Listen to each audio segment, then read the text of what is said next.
hello there. Joseph Reed with Singing News. I'm at the LeConte Center again here in Pigeon Forge, Tennessee. It's the National Quartet Convention 2024. Thank you so much for tuning in to Singing News TV, where you can find tens of thousands of hours of Southern gospel music concerts, documentaries, family-friendly shows. It's all right here. Make sure to tell a friend at your church, a friend in your family.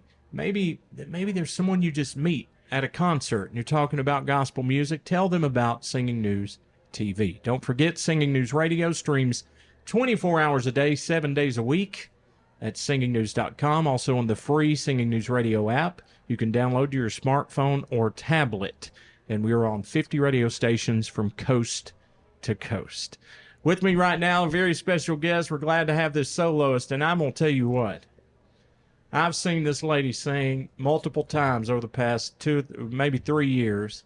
She is a ball of energy on anything like I've ever seen. I don't know where you get this energy from. Angela Seng is here. Hi, Angela. And very cool that your last name is Seng. Absolutely. Isn't that cool? And that's Yes. what she does. She is a singer. How you been? I've been awesome. Well, you came here from Kentucky. You are a Kentuckian? Yes. Are you a Kentucky sports fan at all? UK. I am. My husband likes U of L, but Okay, but you know, Kentucky has some very serious sports fans. definitely. It's kind of similar to Tennessee with UT. And I have a friend of mine that is a UK fan, through and through blue, man. I mean, and we go round and round. And I'm not very competitive sports guy, and I'm not even very knowledgeable when it comes to sports. Just tell you the truth. I love sports. I love watching it, but I'm not a sports enthusiast. But man, just the UK has such a strong sports program down there, and you come from the state of bluegrass music, but you sing gospel music. You've been at the Ark Encounter. You've been at Singing in the Sun. You've been to the Graceland Gospel Music Festival. I've seen you sing there, and you go out and do this. And what I love about you is you'll go wherever the Lord leads you. Definitely. It doesn't matter. You just want to go serve the Lord and sing the songs that you feel that He's given you to sing. So, how long have you been doing this? Well, I've been singing since I was 5. Mm-hmm. I got saved when I was 5. Oh, And the night that I got saved, there was a group that came to our church, and they were called the Song Masters. oh yes, And there was a lady in that group by the name of Deborah. that's right. And she I know where She you're going. mesmerized me. Her voice mesmerized me as a 5-year-old. Mm-hmm. And I wanted to grow up and sing just like her. I did not realize till many years later that Deborah became Deborah Talley. Yeah, she was Deborah Staggs at the time. Yes, I she believe her was. maiden name. Yes. That was Deborah Talley. You know, ironically, I was with Jim and Melissa Brady a few minutes ago here at the table, and Deborah is one of her, Melissa Brady's biggest influences, and she brought up the Songmasters. Yes. So that's really cool. I've heard 2 Songmaster stories today in the same day, and how Deborah has influenced them. Wasn't she just the classiest thing, man?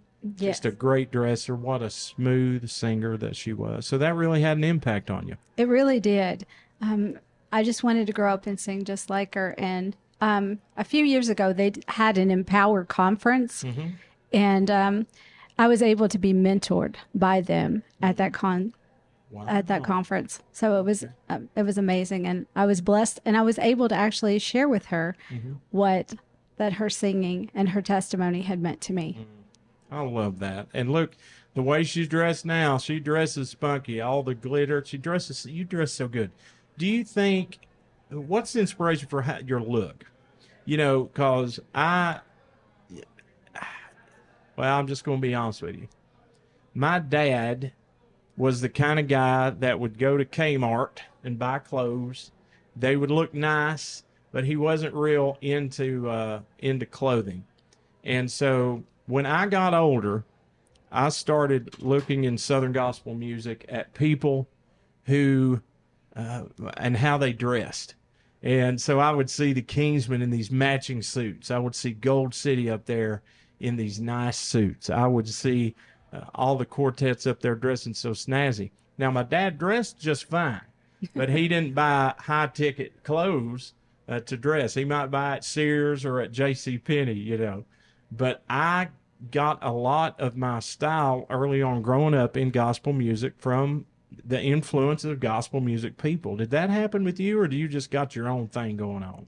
Well, it's kind of strange, but the Lord kind of spoke to me a few years back, and he says, I want you to start buying sequin outfits. Oh.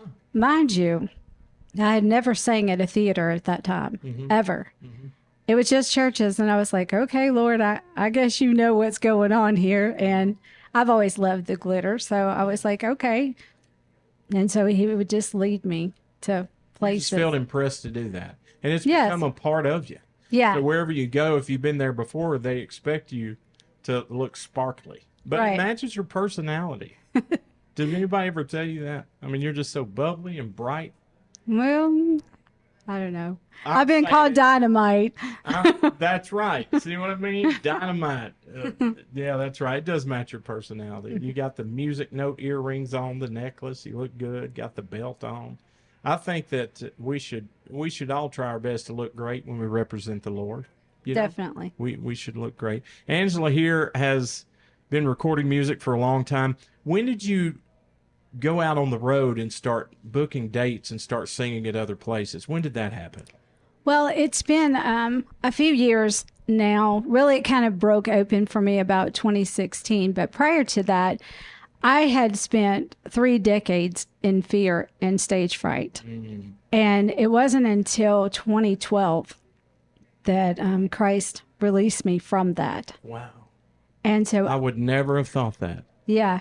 So I mean, I sang that whole time, but I was scared. There were times that I would even throw up before I Makes you sang. sick, right? Yeah. Okay. Yeah. So I mean, it was definitely a struggle, and people would tell me, they say, "Well, just do it more. The more you do it, you'll get used to it." And I'm thinking, okay, it's been 30 years. How long do we have to? No, and some people think because people like us have been doing this for a long time that we don't get nervous. Now, you obviously, God's done a work. You don't have that intense fear, but you still have nerves. It's still, or I do. You might not. I think Not you might. much. With you going out there and with your testimony, I never had intense stage fright. So with you going out there after knowing that, man, I feel like God touched my life, you're walking out there with full faith and confidence then. Right. Is that right? That's cool.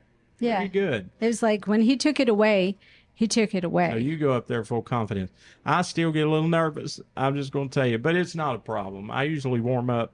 Like if I'm singing after the first song, I feel like I'm getting my groove. Or if I'm on the radio, is much easier because people are not seeing my facial expressions. But here on TV, you are. You are. So it's easy to talk to a camera. It's easy to talk into a microphone. Performing on a stage in front of people, I'm so glad that comes so natural to you now. God's done a lot of great things for you then. He has. And I give him all the glory. Who were your early influences other than Deborah Talley? Anybody else, any other groups or anything stand out that influenced you growing up? Well, my dad was, he was called to preach when I was 12.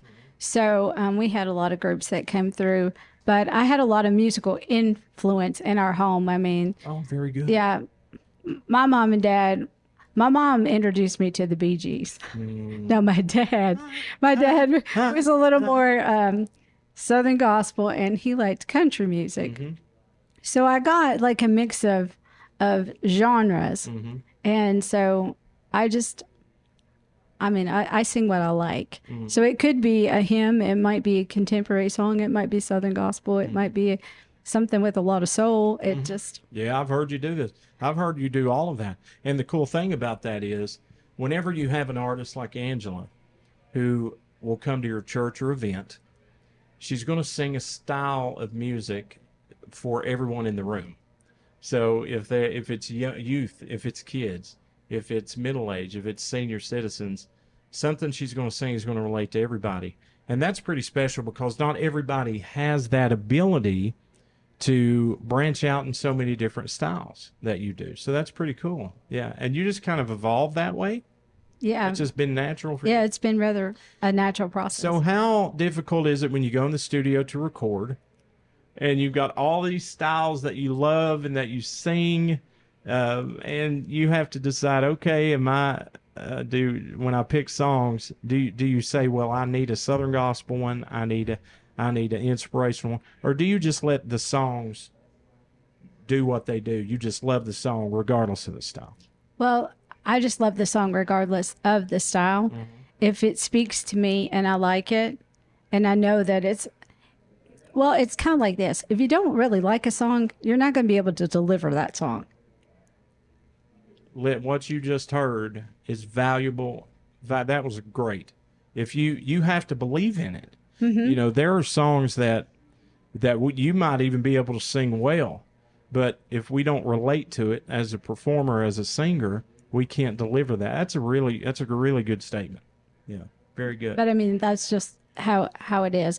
And like, because I struggle writing, I'm not really a songwriter, or at least I don't consider myself a songwriter. I've written a couple of songs, but I don't sing them out anywhere. Yeah.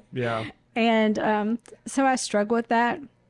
And this year at Singing in the Sun, I was sitting there and there was a preacher preaching and the Lord was speaking to me. And I told the Lord, I said, if you want me to keep doing this, you're going to have to provide me with some music to record, because I don't write. Yes. Let me tell you, the Lord has opened the floodgates, and I've been given more songs than I can afford to record. Wow. In that short a time. That is crazy. So when you go in to record an album, what's your latest album? I'm working on it now. Working on it. You have a single out. Right. I have a single out. It's called Friendly Fire. And, but the album is called Fired Up and Filled Up. Don't surprise me at all. Fired up, filled up. Because you are. That's how you feel. Yeah. Fired up, filled up. Tell me about that song, though, the single. That's an interesting name. Friendly Fire? Yeah. Okay. So this song is actually very unusual, and it may be even a history-making song. Okay. Because I collaborated with a DJ who is actually speaking the verses, and I sing the chorus. Wow. So we actually did a whole entire song together. And who was the DJ? Marty Smith of Heaven's Country. Okay. I know. I don't know. Now, Marty and I met back in 2021.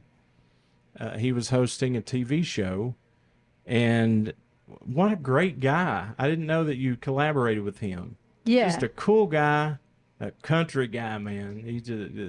He loves country. And so he's actually speaking the verses and you're singing the chorus. Yes. I wonder if that, because it's not a recitation. Right. So that's interesting. You're right. That could be a rare thing. I don't know anywhere where a DJ has spoke verses and the artist sang. That could be a first. Exactly. That's really cool. Really cool. And it's doing very well. It's been released, and right now on the chart of Radio Music DJ, Joseph Habedank is at number 5, and Marty and I are number 6. Think about that.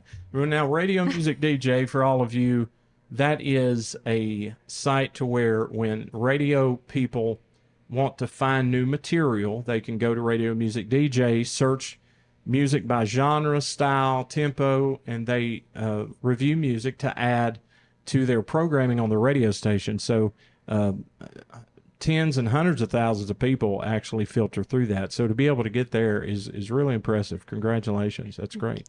Now, before we go, tell everybody where they can find out more information about you online or social media.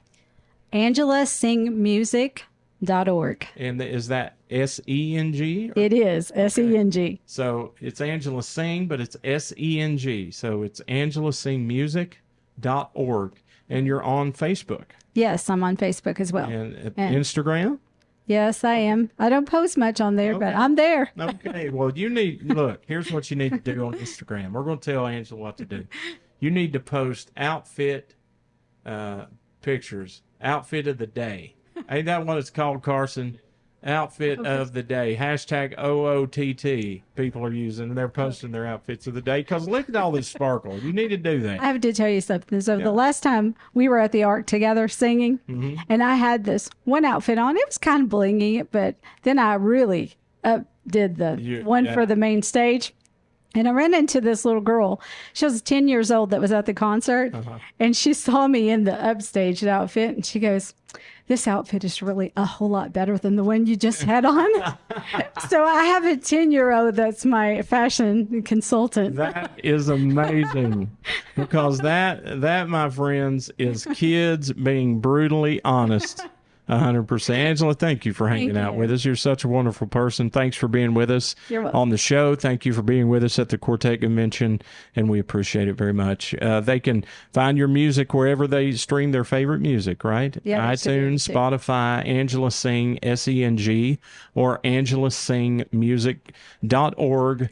You can order music right there. And please, if you're a church or a music minister, contact Angela to come and really bring some life to your service or to your event. Angela, thank you again. Thank you. For Singing News, I'm Joseph Reed from the National Quartet Convention.